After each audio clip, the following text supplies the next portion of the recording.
Well, back again. Even after that last experience with that private investor, I think I still felt like with more study that I could glean information and perhaps learn enough to drill my own hole. There's a lot of oil in Texas.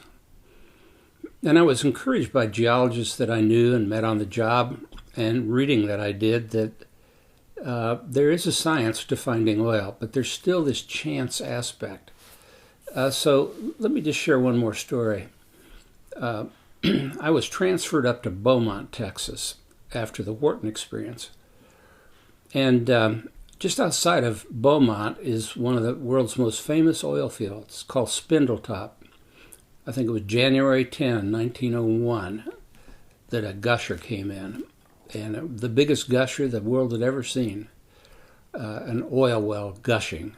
A Spindletop is a salt dome, and if you can picture somebody with a railroad spike driving it through a piece of plywood, that railroad spike would look like the salt that's encroaching up through the sedimentary rock to the surface, and all the ply in the plywood would bend up as the spike went up through it. Well, that's exactly what happens. All the sedimentary rock on top of this intruding salt column is bent up, makes great traps for oil.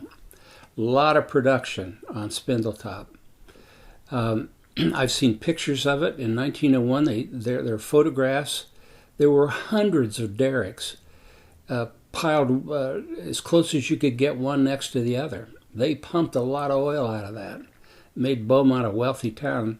Actually, Gulf Oil was founded there, Sunoco, and then up the road at Sour Lake, Texaco got its start in those same years.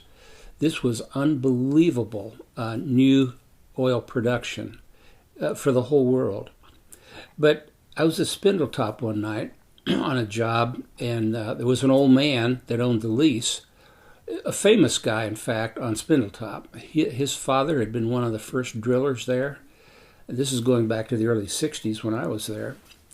This old man was extremely friendly. It was really fun working with him. And as I walked in the trailer, he said, Schlumberger, let me ask you a question. And he had a whiteboard, and he drew 3 circles that formed a triangle. And he said, these 3 circles are wells that I have drilled, and they produce oil from about 6,000 feet or whatever it was, all from the same sand. He said the Railroad Commission, that happens to be the agency in Texas that approves whether you can drill or not, has given me permission to drill one more well.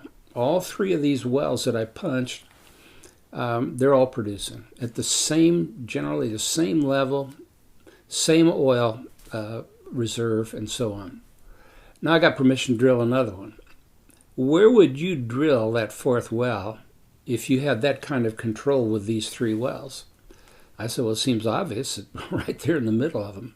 He said, you got it. And he said, that's where we are tonight. He said, I'd like you to run such and such a survey for me. So I ran the surveys and did the math on them, brought them into him, and he said, well, what do we have? And I said, you don't have a producing zone. And he said, really? Let's look at it. Now, these 3 wells that he had punched, they were no more than, 200 yards from each other. It was very close packed, and the one in the center was close to the other ones, right? Unbelievably. The geology in that 4th hole, at least down at the depths where he hoped to find the oil, was entirely different than in the other 3 wells. Unbelievable. Well, that was one more lesson that I learned. You don't really know. You can use seismic surveys. You can look at other people's production around a particular lease. You can lean on all kinds of information, but you don't know till you've invested your money. Well, at that point, I started thinking, maybe I'm not the great risk taker I thought I might be. Lesson learned.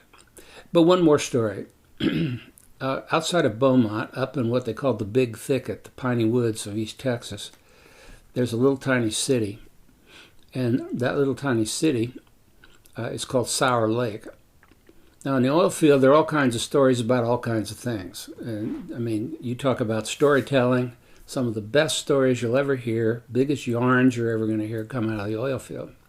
I don't know that this one was a yarn, but at Sour Lake, there's a small lake, and it's called Sour Lake, a community adjacent to it called Sour Lake. That was the beginning of Texas Oil Company. Texaco started right there at Sour Lake back in 1901 or 1902. At any rate, the story was, where did that lake come from? Well, I don't know if this is true or not, but it sure made a great story. It was a very prolific lease that the Texas company had. They were producing oil with every hole they punched. And the story was they produced so many wells in a very tight, smaller area. They were pumping oil out so much that the substructure of all that geology collapsed on itself because they'd taken out so much oil. I don't know if this is true or not.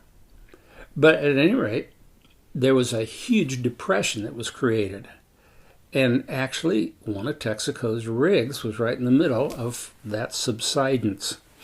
And the story was that it quickly filled with water, and that drilling rig, which was in the subsidence of all that strata, fell right into what is now Sour Lake.